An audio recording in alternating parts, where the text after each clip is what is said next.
बहुत दिन इस लड़की को यहाँ पर रखा जावे ना, बहुत जल्द उसको बेच দিতে হবে। তার আগে তুই বিক্রি হয়ে যাবি।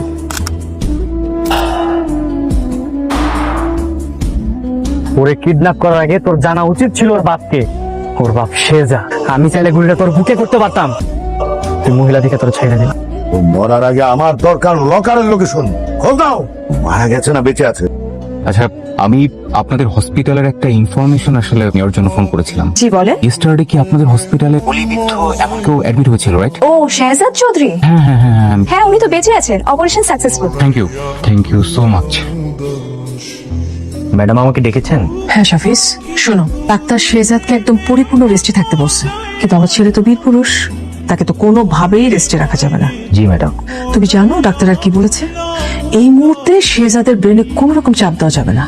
তোমাকে বিশেষ যে কারণে আমি ডেকেছি, শেহজাদ স্মৃতি হারানোর পর যা যা কিছু হয়েছে তুমি কিন্তু কোনো কিছু বলবে না শেহজাদকে। কি বলেন ম্যাডাম? 6-7 মাসের যত ঘটনা সবকিছু গোপন রাখবো? আমি তো সবকিছু গোপন রাখতে বলছি না, আমি আস্তে আস্তে ওকে ঠান্ডা মাথায় সবকিছু বুঝিয়ে বলবো। তুমি প্লিজ ওকে কিচ্ছু বলো না। ঠিক আছে ম্যাডাম, আপনি যেভাবে বলবেন। শেহজাদ চৌধুরী এতদিন পর কোথা থেকে আসলো? শেহজাদ চৌধুরীর অবর্তমানে আপনারা যারা গোল্ডের ব্যবসা করছেন আর ব্যবসার সাথে বাহাদুরি করছেন, আজকে শেহজাদ চৌধুরী আসছে। কি ব্যাপার, তোমার ফেস এরকম গুমরা হয়েছে কেন? আমার ইনভাইটেশন কি ভালো লাগে নাই নাকি এক্সপেক্ট করো না আমি আসবো? কোনটা? আরে যাই হোক, আমি সোজা পয়েন্টে আসি। আমার কথা আপনারা সবাই মন দিয়ে শুনে। দুদিন আমি ছিলাম না, খুব বিজনেস করছেন আপনারা। হ্যাঁ, গোল্ডের ইম্পোর্ট এন্ড এক্সপোর্ট বিজনেসের ওনার শুধুমাত্র আমি থাকবো। আমার এত মানুষের প্রয়োজন নাই। আপনাদের মধ্যে যে কোনো একজন এই পিস্তলটা পিক করবে, আর যে পিক করবেন সে বাদ বাকি সবাইকে মেরে ফেলবে। যে বেঁচে থাকবে সে আমার পার্টনার হবে। কি ভাবছো? তোমার একটা চোখের ইশারায় এতগুলি লোকের জীবন আমি নিয়ে দেবো? না না না না না, যদি মরতে হয় তুমি মরতে। হ্যাঁ, তাহলে তো আমাকে গুলি করতে হবে, তাই না? হাত কাঁপছে কেন? ছুটবে। ভয় পাওয়ার কিছু নাই। আমি এরকম লয়াল একজনকে খুঁজছিলাম, যার কাজের প্রতি সততা থাকবে এবং বুক ভরা সাহস থাকবে। আজকে থেকে আপনি আমার পার্টনার। শাফিস সাহেব। জি স্যার। ফোনটা দেন। আজকের পর থেকে গোল্ডের বিজনেসের যত কল আসবে আপনি রিসিভ করবেন এবং ডিলগুলো আপনি হ্যান্ডেল করবেন। হ্যালো। আসসালামু আলাইকুম ভাবি। হ্যাঁ, ওয়ালাইকুম সালাম ভাই। শেহজাদ কেমন আছে? ওর অবস্থা এখন কেমন? ভালো? জি ভালো। ঠিক আছে ভাবি, আমি তাহলে কালই চলে আসছি। ওর সঙ্গে আমার অনেক কথা জমে আছে। না না ভাই, কালকে আসবেন না প্লিজ। আসলে ওর মানসিক ভাবে একটু রেস্ট নেওয়া দরকার তো।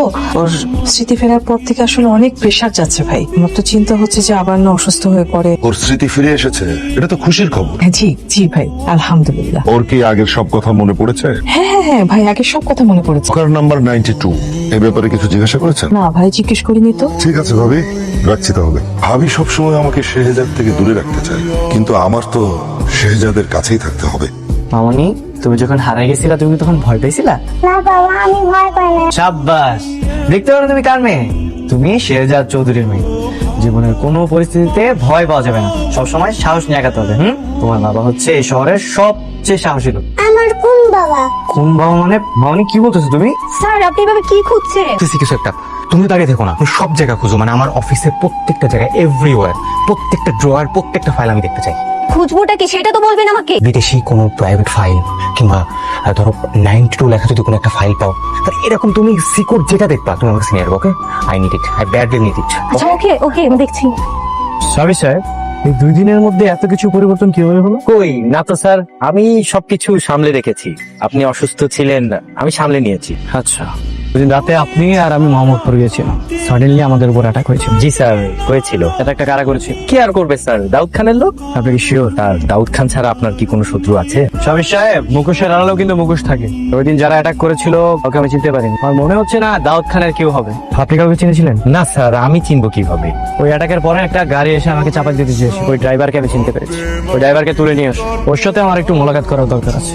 স্যার, ড্রাইভারটা কে? এই জায়গাটা আমার খুব পরিচিত মনে হচ্ছে। ওইখানটায় আমাকে মেরে ফেলার চেষ্টা করেছিল। আমার কারো ফেস মনে নেই, সবার ফেসে মাস্ক ছিল, কিন্তু একজনের ফেস আমার মনে আছে। একটা গাড়ি এসে আমাকে চাপা দেওয়ার চেষ্টা করেছিল। ড্রাইভারকে আমি চিনি। ড্রাইভার কোথায়? ওকে এনেছো? নিচ্ছি স্যার। আমার ক্ষমা করুন স্যার। এতদিন তুমি অনেক কষ্টে ছিল, তাই না? এটা তো নর্মাল বিষয়, সমস্যা নেই। তুমি এখন সুস্থ আছো, এটি আল্লাহর কাছে লাখ লাখ শুকরিয়া। স্যার, এতদিন আপনি কোথায় ছিলেন? এদিকে তো বিশাল কাহিনী ঘটে গেছে। কেন, কি হয়েছে? স্যার, দুবাই আপনি অনেকদিন ধরে আসেন না, আপনার সাথে আমরা যোগাযোগও করতে পারি না, তাই ইবনে খলিল আপনার দুবাইয়ের চেয়ারে বসছে, আপনার ব্যবসায় হাত দিছে। হোয়াট? আমি না থাকলে আমার জিনিস অন্যকে ধরবে? এই শোনো, এত বড় সাহস কিভাবে হয় আরেকজনের? হ্যাঁ, আমার জিনিস মানে সেটা আমার জিনিস। আমি বেঁচে থাকলেও সেটা আমার, আমি মরে গেলেও সেটা আমার। তুমি একটা কাজ করো, ওই ইবনে খলিলকে মেরে বস্তায় ঝুলিয়ে রাখো, এটা আমি দেখতেছি।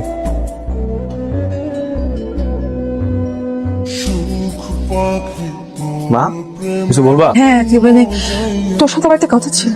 কি কথা বলো? তোর ফড়াইয়া তুইলাম